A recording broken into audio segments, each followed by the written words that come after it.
Asalaamu calaykum waraxmatullaahi wabarakaatu. Kusoo dhawaada halka aad maanta naga dhageysanaysaan waa raadiyaha cusub ee laga sameeyey magaalada St Cloud ee la yiraahdo St Cloud Somali Radio. raadiyahan oo aad ka dhageysan doontaan haddii Ilaahay idmo barnaamijyada ku baxa luqadda afka Soomaaliga.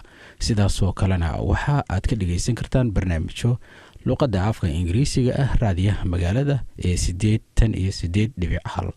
maanta waxaa halkan nala jooga oo nagu soo booqday studio-ga Jaamac Koreeyo oo isagu ka mid ah dadka magaalada degan oo aan rurno balanu ka wareysano magaalada.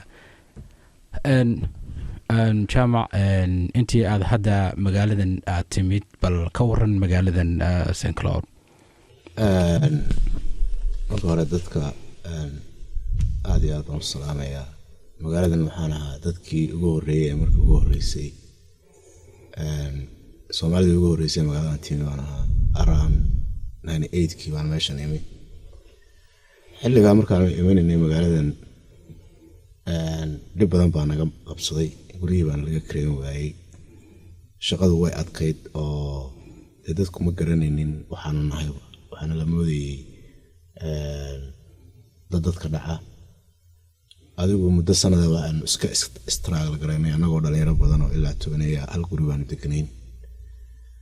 markii dambe waxaan la xiriirnay workforce oo kale yaa la xiriirnay.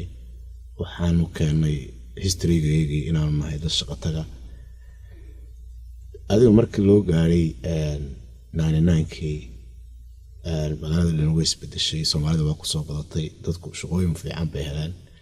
anigu marka waxaan ka guuray markii 2000 Soomaalidu imanayeen magaalada xilligaasaan ka guuray oo dadku shaqooyinku marka xilliga buubin bay ahaayeen.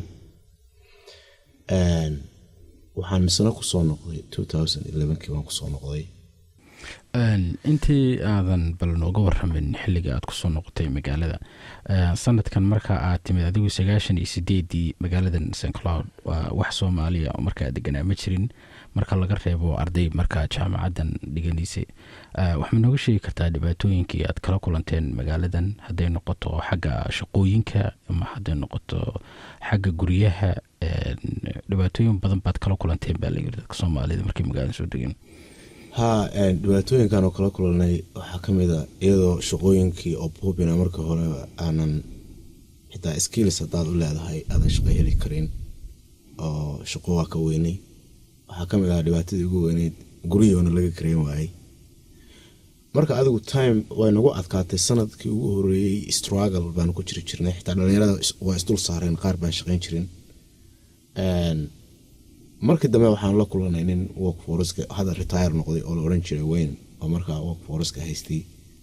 ninka markaan la hadalay adigu Somali community-gan Minneapolis-na waraaqo badan baan ku soo print gareynay inaan nahay dad qaxoontiya. sumcad fiican kula Mareykan gudihiisa dhibaatana aan wadin shaqo taga. markaa waxay noo fududeysay community-gii iyo waraaqihii aan u keenay iyo markaan dadka isu sheegnay waxay noo fududeysay inay shaqana siiyaan. laakiin markii hore ardaydu xitaa ma joogin. waxaa joogay dadka meeshan joognaaba dhalinyaro oo u badan single bay ahaayeen oo rag u badan. marka dib aan la soo koobi karin baan meeshan markii hore nagala kulmay xilligaas. xagga shaqooyinka maxay ahayd shaqooyinkii aad markaa idinku magaalada aad u timaadeen oo ka shaqayn jirteen. mideeda kale xataa waxaa lagu yiri xilli waxaa jirtay magaaladan taksiyada ayan dadka Soomaalida loo ogolayn in somehow sharciga uu ka xanibnaa. muddo ka bacdi ayaa laga qaaday inkastoo magaalada hadday jiraan dad tagaasida wada. marka xagga shaqooyinkii koowaad oo dadka ay ka shaqo bilaabeen maxaa kambaniyada ka xasuustaa? walahi kambaniyadii adigu ugu horeeyay oo naqatay waxaa jiray anagu xilliga aadi jirnay kuwan library-ga la dhaho oo maalin shaqadii maadaama de shaqo full time ay qaadan waayeen. kabacdi second shaqadii oo Janice-kana siisay waxay ahayd Columbus oo kale oo meeshaas hilibka meeshan fridge-ka oo hadda magaca ay ka bedeleen oo electronic ay isticmaalaan markaa fridge-ka ay ahayd iyadu way nagu adkaatay inaanu meesha tagno. markii dambe waana loo ogolaaday fridge-kii markaan ninkii la hadalay waana loo ogolaaday inaanu ka shaqeyno fridge-ka. marka xilligaas dee dhalinyaradii joogtay wax isku dayay taxi ma jirin annaguna waxaan ahay niman iska oo wax xilligaa taxiyo ay ku jireen ma jireen waxaan ahay rag uun doonayo inay shaqooyinka interlevelka ay dadku u badan yihiin xamaalkaas inaan isku aadnaan jeclayn dhibaatada noocaas oo kale aan nagala soo kulantay meesha marka xilligii aad magaaladan kow aad timid waxaad ku sheegtay inay ahayd 1998 haddana waxaa lagu jiraa sanadkii 2012 hadda dadka Soomaalida ee magaalada markaa sida qariibka uga ahaa waxaa lagu qiyaasaa inay 10,000 ama gaarayaan ama ay ka badan yihiin weli dhibaatooyinkii qaar baa jira oo xagga shaqooyinkii iska dhexgalkii bulshada dhibaatooyin badan baa ka jira laakiin soo noqodkaaga hadda dambe aad ku soo noqotay 2011 maxaa ahaa isbedeladii ugu waaweyn oo ku aragtay magaaladan xagga Soomaalida isbedelka ugu weyn aan ku arkay waxa weeye meel kasta aad marto aad Soomaali arkayso masaajida laga dhisay restaurantyo jiro oo Soomaali leeyihiin everything labadii gaari ku dhaafo hal Soomaaliya Soomaalida meesha ku soo badatay same time markaad fiiriso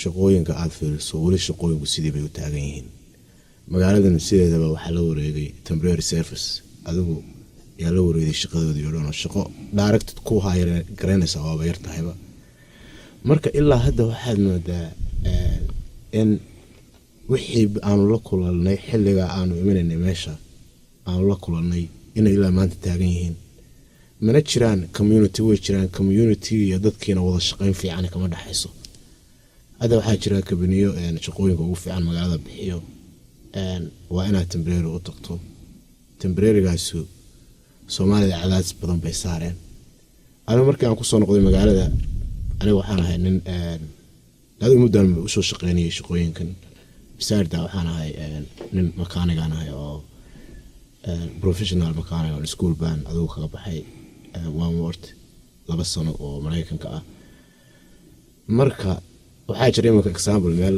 basaska oo samayso shaqooyinka daadu magaalada ugu lacagta badan markaan imi waxaan tirigrey inaan shaqadaas helo rasmi fiican baan qortay shaqadan waxaan xirfad baan u leeyahay wixii qof aan dadan xirfad u lahayn baa la qaadanaya marka dhibaatada waxay noqotay agency way diiday waxa la yiraahdo shaqadan way lacag badan tahay waxaan marka la kulmay dhalinyaradii meesha joogtay oo kabanigaas ma buuxiseen waa buuxinay wali ma leeyahay soo wacay marka waxaan tirigraynay inaan sameeyno dadkan listigooda aan qoro oo dhalinyaradan badan ee kabaniyadan hadda dhalinyarada markay mos ay shaqo ka waayeen meesha isteeda kale aadaan marka waxaan magaceediina liiskina keena aan qoro magaalada community baa ka jira community waxa la dhilgareeyo marka dadkan oo hal la yiraahdo waa ay dadkan loogu sameeynaya shaqooyinka loo siin waayay in xaq bay u leeyihiin oo dad sirisana oo dad in bad muddo ka shaqeynayay